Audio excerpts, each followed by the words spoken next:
আসসালামু আলাইকুম। তো আমি আজকে নরসিংদী জেলার ঐতিহ্যবাহী একটি মাজারে চলে আসলাম। তো মাজারটি আপনাদের মাজারের বিষয়ে আপনাদেরকে কিছু তথ্য দেওয়ার চেষ্টা করব। তো মাজারটি আসলে আমি বহু দূর থেকে আসছি, এখানে আমি সঠিক বলতে পারতেছি না যে মাজারটির নাম কি বা কোন জায়গায়। সব কিছু আমি ভাইদের কাছ থেকে, যারা এই মাজারে দায়িত্ব আছে, কর্মরত আছে, তাদের থেকে আমি জানার চেষ্টা করব।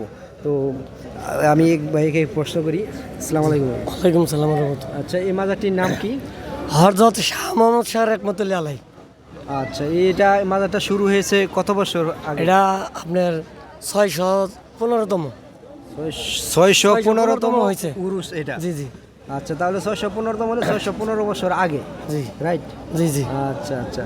তো আপনাদের এখানে এটা কি এখন বাৎসরিক উরুস চলতেছে কি? বাৎসরিক অনুষ্ঠান এটা। বাৎসরিক অনুষ্ঠান। জি। আচ্ছা, এটা কয়দিন ব্যাপী চলবে? এটা 3 দিন ব্যাপী। 3 দিন ব্যাপী চলবে। জি। আচ্ছা, আপনাদের এখানে কি আপনারা রেগুলার থাকেন কি না আপনার এই উরুসের সমস্যা? আমরা রেগুলার থাকি এখন। রেগুলার থাকেন। প্রত্যেক সাপ্তাহিক বৃহস্পতিবারে অনুষ্ঠান হয় আবার।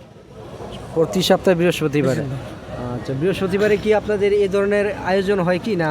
মানে আয়োজন বৃহস্পতিবারে তো আপনার আয়োজন, এখন তো লক্ষ লক্ষ মানুষ, এই সময় কম হয় আর কি। আজকে তো দেখতে পেলাম প্রচুর লোক এখানে। হ্যাঁ। যে পরিমাণের লোক, এই পরিমাণের তো লোক আর অন্য কোনো জায়গায় দেখি না। না, নরসিংদীর না। মাঝে আরো জি, জি। অনেক উরুস, অনেক দোয়া মাহফিল, কারণ অনেক জায়গায় অনেক কিছু 360 আউলিয়ার মধ্যে 131 নাম্বার আছে বর্তমান। আপনার নেটের চার্জ দিয়া পাইবেন, সমস্যা নেই। হ্যাঁ, বেরিয়ে যাবো। আচ্ছা, যাই হোক। আচ্ছা, আমি তাহলে আরো কিছু ওইদিকে দেখানোর চেষ্টা করি। আপনাকে অসংখ্য ধন্যবাদ। ঠিক আছে, আপনাকে ধন্যবাদ। তারপর অনেকে অনেক রকম করতেছে। তো আসলে জানি না যে মাজারে আসলে যে কীভাবে ভক্তি করতেছে, ভক্তিটা আসলে কী রকম, এটা অনেক আপনার কমেন্টে জানাবেন অবশ্যই। যে এখানে আসে মাজারে যে ভক্তি করতেছে, ভক্তিটা কতটুকু ভালো মন্দ, এটা সবাই আপনার কমেন্টে জানাবেন। আমি আপনাদেরকে দেখানোর চেষ্টা করতেছি। হাটুভাঙ্গা রেল স্টেশন থেকে পাশাপাশি এটা। উনি 360 জন আউলিয়ার মধ্যে উনি একজন। উনি আর অনেক কেরামতি আছে। উনি খরমবাদা নদী পার হয়ে গেছে গা, আবার ঠাটা ধরে রাখিয়ে দিছে, এটা আছে আমাদের কাছে উনি। হ্যাঁ। আবার সুলমানি একটা তবদি ছড়া আছে, এটা আবার চোপা দিয়া যদি মানুষের গাওটা হয়, অন্য অন্য রোগ টুক হয়, চলে যায়। কি বর্তমানও কি এটা আছে আছে আছে আছে, এটা কাজ চলতেছে। এখনো আছে। আচ্ছা, যাই হোক। মানে ঠান্ডা ছুটু আস্তে আস্তে গলে গলে ছুটু হয়েছে, মানুষের সুবান্ধা দিই। আবার এটা সুলমানি তবজি ছড়া বিদায় দিলে মানুষের রোগ টুক যায়। আচ্ছা, আপনাদের যে ঠাডাটা বললেন যে এটা এই কি সমস্যার জন্য এটা এখানে আসতে পারে? এটা মুখের গাও থাকলে, হ্যাঁ, পানি খাওয়াইলে জায়গা। শুধু কি এটাই না, আর অন্য কোনো কাজ আরো বহুত কেরামতি আছে নাকি? যে যেমন নিয়ত করলো, নিয়তের উপরে এই পানিটা সেবন করার পরে যেটা ভালো হয়ে যায়, এরকম? সেবন করার পরও ভালো হয়। আবার এখান থেকে দোলামাটি নেয় অথবা একটা ফুল নেয়, যেটা নিয়ত করে রাখা, এটি ভালো যেতেছে।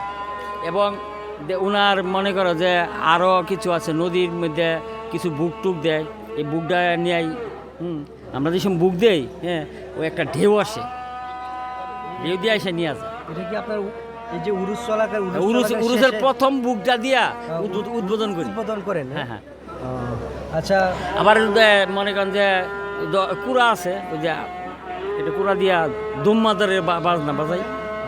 আচ্ছা, উনি কি নরসিংদীরই ছিল কি না? উনি 360 জন আউলিয়ার সাথে উনি একজন।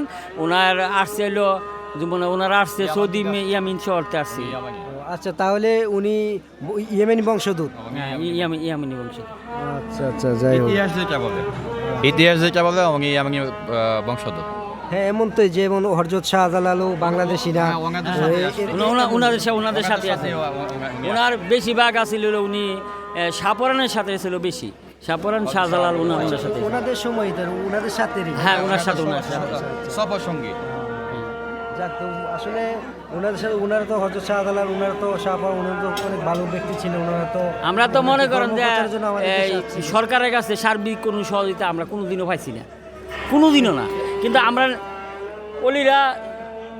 অলিরার যতটুকু এটা করে বাসে, এটাতে এখানে মাজারে সরকারি সহযোগিতা বলতে আপনারা কেমন সহযোগিতা চাচ্ছেন? মানে কেমন সহযোগিতা চাচ্ছেন? কাজে যা যা দরকার আমাদের উন্নয়ন খাতে যদি সহায়তা করে করব, না করলে তো কিছু করার নাই। অ্যাকচুয়ালি আসলে মাজার উন্নয়ন বোর্ড তো মাজার উন্নয়ন বোর্ডই নেই।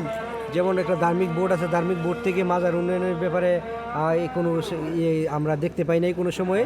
জন্য হয়তো সরকার এটা অন্যান্য মাজারের ভবিষ্যতে মধ্যে তো সরকারিভাবে অনেক অনুদান দিছে, অনুদান কিন্তু বলতে- আমাদের মাজারের মধ্যে অনুদান বলতে দেয় না। সব মাজার থেকে যারা যে মাজারে বড় বড় কালেকশন, এটা আরো ধর্ম মন্ত্রণালয়ে চলে যায়। যেমন আপনার এই যে কিশোরগঞ্জে আপনার মাজার পাগলা মসজিদ পাগলা মসজিদের অনেক অনুদান এই যে আপনার ধর্ম মন্ত্রণালয়ে চলে যায় এরকম। কিন্তু আমাদের তো এটা তো সরকারিভাবে দেয় নাই, নিলে তেনে এটা আমরা আসলে অনুদান সরকার পাইতাম। যদি নিতে হয় তাহলে প্রথম দিতে হবে, এখানে ইনভেস্ট করতে হবে। আপনার কথা হলো এটা যে আমাদের এখানে প্রথমে আমাদের এখানে সরকার invest আমাদের করবে, এই আমাদেরকে সরকারি সহযোগিতা এরকম করবে। ধরনের লোক হ্যাঁ, আমাদের কাছে আসে করে নাই। না, হ্যাঁ। যদি আসতো, হ্যাঁ, আমরাও হেরার লোকের সহযোগিতা করতাম, হ্যাঁ, আমরাও রেনাদেনা করতাম। যদি আমাদের নরসিংহ ডিসি মহোদয়ের সাথে যদি আপনারা একটু আপনারা সাংবাদিক যারা আছেন, যদি আপনারা যে পারেন এই মাজার বিষয়ে, যেহেতু উনি একজন 360 জনের একজন অলি, আমাদের বাংলাদেশে ইসলাম প্রচারের জন্য আসছে এবং এই দেশে ইসলাম পাইছি আমরা তাদের উসিলা করি, আমি যেটা ইতিহাস যেটা সাক্ষী দেয়। তা আমরাও চাই, সবাই চাই যে এই মাজারটা উন্নয়নমূলক কিছু কাজকাম হোক। এবং ডিসি মহোদয়ের কাছে আমার অনুরোধ যে যদি উনি পারে তাহলে যেন মাজারের উন্নয়নমূলক কাজে যেন এগিয়ে আসে, তাহলে সার্বিক আমরা খুশি হব। ইনশাল্লাহ Thank you. ইনশাল্লাহ আসসালামু আলাইকুম। চেষ্টা করবো। ওকে, আল্লাহ হাফেজ।